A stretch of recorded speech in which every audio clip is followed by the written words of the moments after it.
Hi guys, welcome back once again. Advice for today's is magbigay kayo at kayo bibigyan.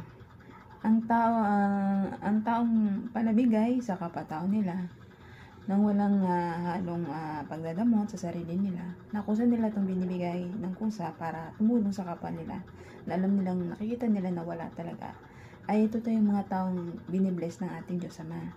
Ang taong mahilig magbigay, tumulong sa mga taong walang-wala, ay kayo'y bibigyan ng ating Diyos Ama, siksik-liglig at umaapaw pa. Ang mga taong palabigay sa kapatao nila, alam nilang walang-wala talaga sa buhay, ay pinagpapala ng ating Diyos Ama. Binibigyan sila ng biyayang siksik-liglig at umaapaw pa.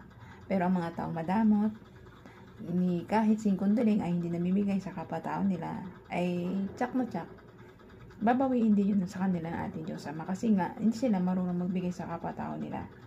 Kumbaga, sinasarili lang nila yung yaman nila, na kahit mayaman na sila, hindi sila marunong magbigay, mahilig lang sila magdamot para sa kapatao nila.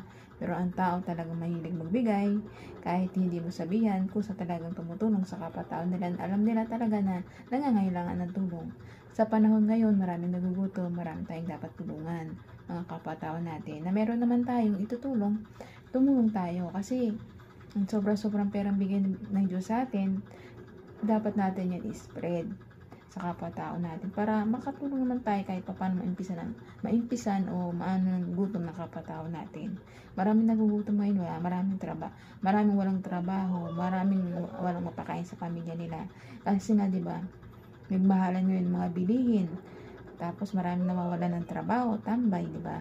Wala na silang mapakain sa mga anak nila dahil nga nawalan sila ng trabaho. Diba? Tapos ang mamahal pa ng bilihin, Diyos ko po, magkano kilo ng sibuyas o kamatis, Diyos ko, nakakalula yung mga bayaran natin sa kuryente, nakakalula, tumataas, tubig, halos lahat nagtaasan. Ikaw na lang pandakan dito mataas, charot lang po, biro lang po yun. Bilang isang mabuting tao, kailangan po natin magbigay sa kapatao natin. Alam natin nangangailangan to ng tulong. Kung nakikita natin ito, walang-wala, tulungan natin.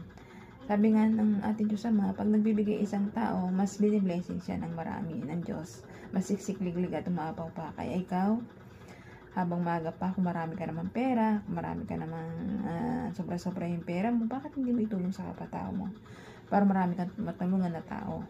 Kasi kapag nagdadambot mo yung yaman mo, sin makikinabang yung balang araw, babawiin din yan sa'yo ng Diyos. Balang araw yung mapapakinabangan.